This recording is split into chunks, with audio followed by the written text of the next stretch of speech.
Welcome to UGC for B2B. I'm Nicole, and today we have Ray Novak, Senior Sales Manager from Icom Radio. Ray, thanks for joining us.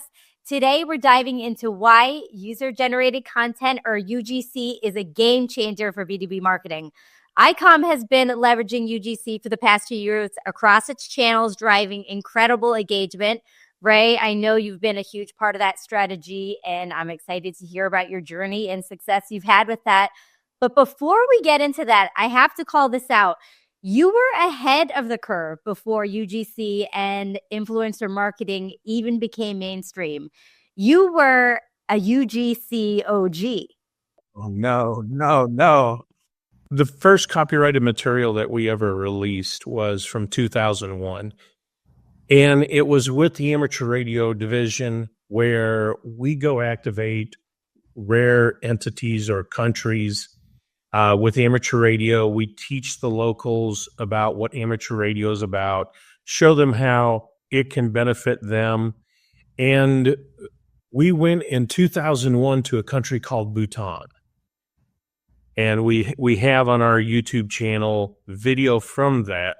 And the reason why I did that is once you go on one of these de-expeditions, you come back and you do a bunch of PowerPoint presentations.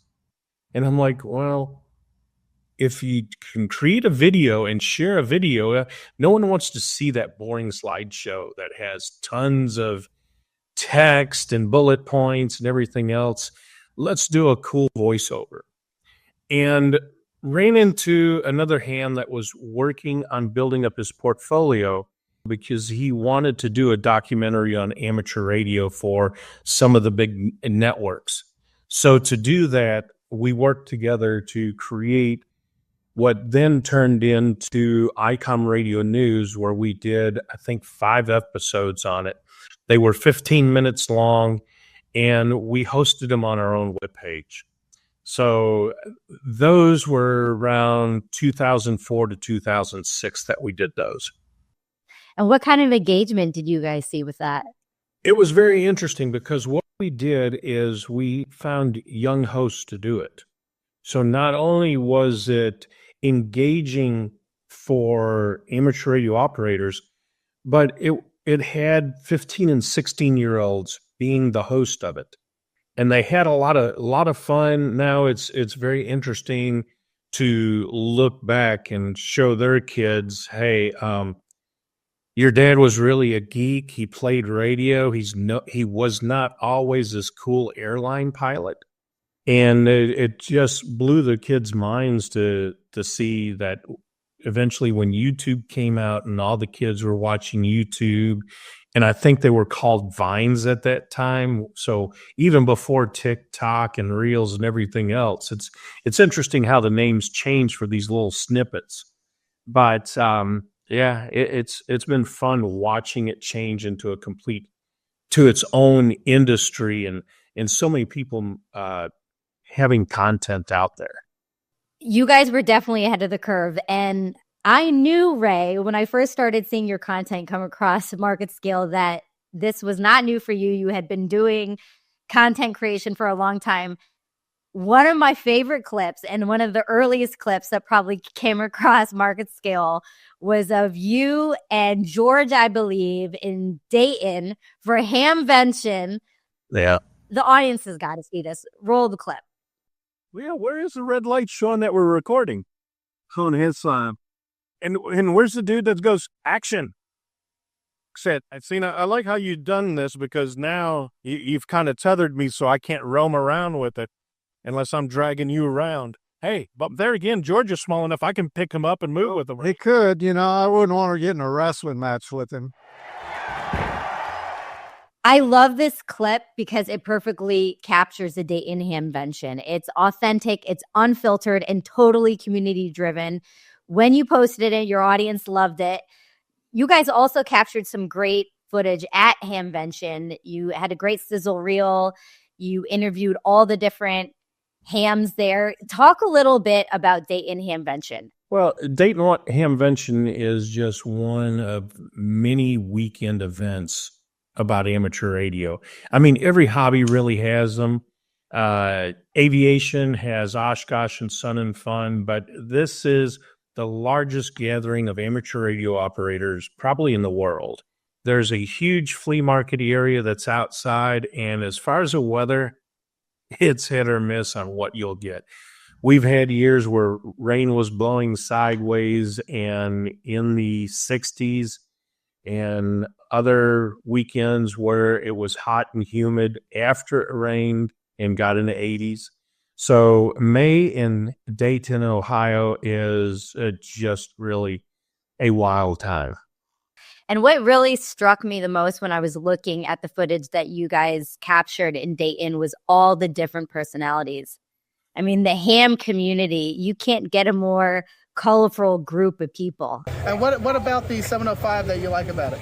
I like the portability of it, and I can use the same batteries on the with the 52, and just swap between the two, and go out there and talk radio all day. I love it. And going into an event like that, no matter what your event is in B2B, right? You're gonna find these characters, you're gonna find these personalities, and you just have to turn the camera on. Well, we got to try to find this one clip. I'll have to find out who's got it or which one of the YouTubers that was at Hamvention, because we were introducing a brand new product last year, and I probably had 8 different microphones just all hanging off my collar, just so everybody could get the audio from the unveiling of a new product. And the joke really was on them because they were excited to see something new, and there were bits and pieces under a plexiglass box. And we also showed it in Friedrichshafen, Germany as bits and pieces. And then finally, I got to go to the Tokyo Ham Fair and did a live stream from there with the unveiling of the product. So it was fun to see. And social media blew up because you're doing a good job when you have just as many people say, I can't wait to get it, to going, oh, wow, this was just another boring new product release, and we have no idea what it was. So you get somebody behind the keyboard, you can have a lot of fun. I mean, all these guys that come through any ham event, I don't think you ever have problem having them be boring, like you said. I mean, they're always bringing the energy, and you experiment with a lot of different formats, right? You talked about live streaming. You talked about event capturing. With Icom, you also have a podcast. It's a great podcast, Radios in Action. You guys decided to make it a rotating mic situation so you can showcase all the different sales team members at Icom, which has been working really great for you. It doesn't put the onus on just one person. That is our goal with that. It really is to get more people involved. Unfortunately, I've kind of hogged the mic for 3 of our divisions, but you've seen me bring in Maureen to talk about the air show. That is, I get to have fun because the divisions that I'm involved in are the hobby ones. So everybody tells me, Ray, you don't work a day in your life. You're dealing with amateur radio. That's a hobby. You're dealing with pilots for general aviation. That's a hobby. And now, like today, I'm down at a boat show in Miami. And again, it's about getting outdoors and having fun. But probably one of my most favorite shows is the Oshkosh Air Show. And you mentioned about our video podcast. There was just recently one with Scott and myself where we had a blast recapping what we did. And even in that event, I mean, we didn't work from a script or anything like that. We just shot photos, random photos, combined them with some live video, well, not live video, but recorded video and things like that. And you guys just worked wonderful magic with it. I remember seeing that. That was a great conversation. And, you're also doing a ton of product shots too, right? Kind of goes back to no one wants to see PowerPoint presentations or these long white papers. They want to see Ray on camera unboxing this video. And you've done a lot of that. You came into Dallas. You did a great job. How have you seen the engagement for those product videos for Icom? They've been real good for us. I mean, that allows not only the consumer, but the dealers that sell our product to see everything that comes in the box. I'm glad we only do the unboxing instead of watch Ray try to put everything back into the box, because that doesn't always end as pretty as what the trained professionals from our factories do. But it is very informational for everybody involved. And at MarketScale, we talk a lot about the need to decentralize your content for optimal engagement. It's great to unlock those internal voices, but also the external voices. And Ray, you do such a good job on identifying who you should bring in from the outside, identifying influencers. I mean, different ham influencers. Captain Kelly's one of them, Digital Rancher, Carlos. Talk about how you identify those voices on who would be great to bring in. I mean, it's just people come by the booth, we start talking. Carlos and the Digital Rancher, those guys already do their own thing with their own podcasts. Captain Kelly was just somebody that came by that had a lot of interest in our products. We started talking. She brought Alex back the next day to really talk technical.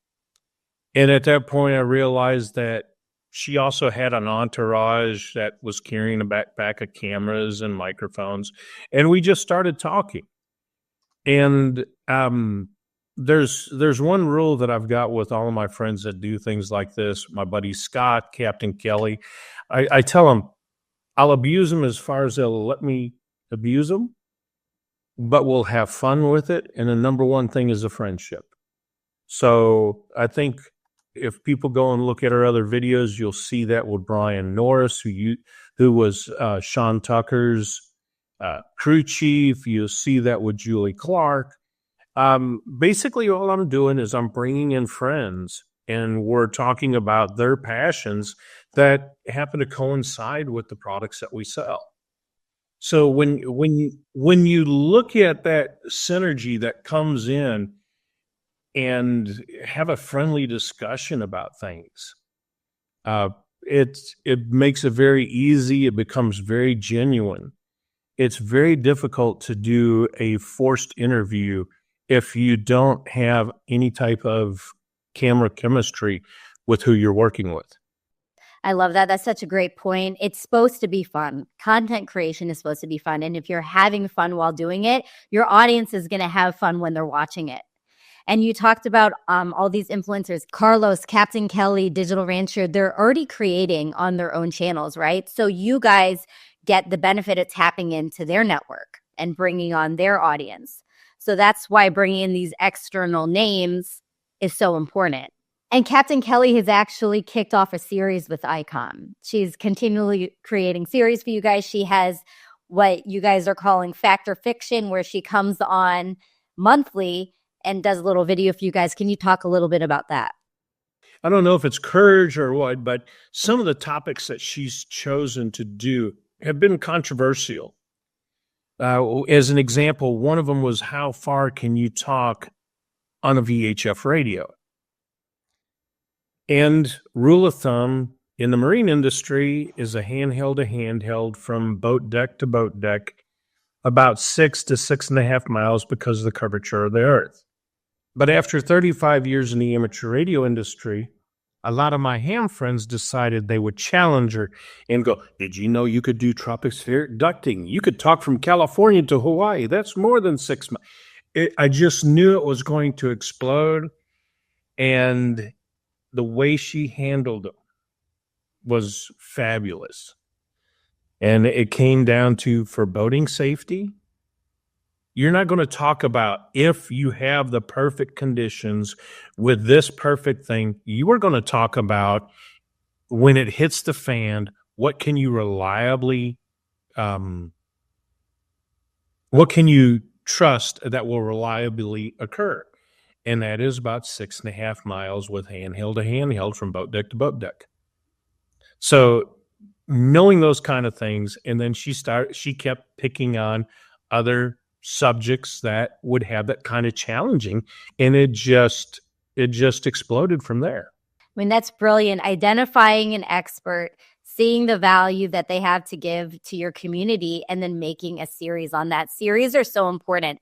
You're not having to reinvent the wheel each time. You're creating a house or a formula to execute on moving forward. And now your audience loves to listen to Captain Kelly and all the different episodes that she rolls out each month. And there's been fun with it too, because she'll shoot a video, she'll do the fact or fiction. I'll sit there and edit, and I'll shoot there's one of them that I remember doing that it probably had 30 different items on it. I know if there was a censor button, the censor button was just held down, because she was definitely saying things that her fingers were not typing in the email back to me about the things that I was challenging her on. But it ended up becoming a real fun piece. But neither one of us speak about that particular one.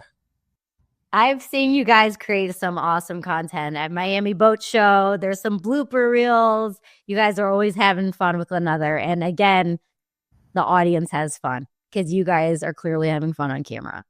And Carlos, gosh, I remember the footage you brought him in. He was in some kind of airplane, parachuting, radioing down. I think Hamvention was going on at the same time. Yeah, Carlos is a little bit of a wild man. What he does, I mean, amateur radio's like 5,000 different little niche hobbies that fall under the umbrella of amateur radio. Carlos's forte is operating his radio after he's jumped out of a perfectly good airplane while he's free falling. So he'll start, I don't remember at what point, how high up that he starts, but he starts becoming very self-aware at 7,500 feet. And I think his last contact is at 5,000 feet. And Digital Rancher, I mean, that video got great engagement. How did you find him? Actually, he found us. He came to one of the shows, I think it was Orlando, and he says, "This radio is great. This is what I do." And I'm like, "Okay, sure. He goes, "Do you mind if I interview you?" Oh, okay. So after he did that, we exchanged information, and then as we approached the Hamvention, found out that he was going, asked him and a few others to do some content for us. And that's when he showed me the operating as a satellite in space with his mobile radio. And it was phenomenal. And that was so cool to watch. It was. And people don't think about what you can do and who you can talk to. I think all the astronauts, at least in the U.S., get their amateur radio license because they use amateur radio as a backup communication. They have started engaging schools with an International Space Station contact. And it's remarkable who all you can talk to and what all you can do with amateur radio. And you've brought in some of those school voices and even more of those space voices. What tips do you have for companies that are listening to this and saying, I don't know who these external voices are in my community? What tips do you have that they can identify those? Biggest thing is listen. They'll come by if you do trade shows, they'll come by your booth in a trade show. They might look a little bit strange walking around with the camera. Engage with them, talk to them, find out what they do. That's great advice. I mean, they're all around us. Just be curious. Who are your experts? Who is your product interacting with? Who's your end user? When you think of it like that, you're just going to see a whole pool of voices that you really can unlock. Ray, you've been a salesperson for a long time. Clearly, you've been creating content for a long time. If a salesperson is thinking about how to use content for lead generation or sales funnels, what kind of tips can you offer them? Take a look at how you want to position your product. Use as much lifestyle use cases as possible with it. And don't be the center point of the videos. Find others to be the center point. Well, you can look at doing voiceovers and other things with it. You want to show the product genuinely being used. And the last thing anybody wants to see is a salesperson or a spokesmodel doing it. What I've done is engaged others. When we started doing the videos, we really didn't have internal support at Icom America to do it. So I started finding others that were already doing these videos and started doing it on their show. And it allowed me to have fun doing it because it was their channel, not our channel. Sometimes a manufacturer has to take a different stance on their product, and they don't come across as genuine as they would really like to be because there's that corporate image or corporate reputation to have. But doing it on somebody else's channel that is a good value channel, that's makes it the easiest way possible. That's great advice. Spotlighting other people is going to get your audience engaged. You're not just talking about yourself. You're putting the spotlight on someone else. It's going to be entertaining, authentic, and informative.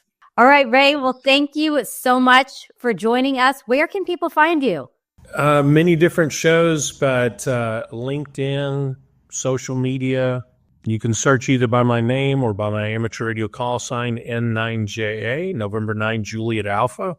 I'm easy to be found. Looking forward to seeing what you're creating next. Thanks again, Ray. Thank you.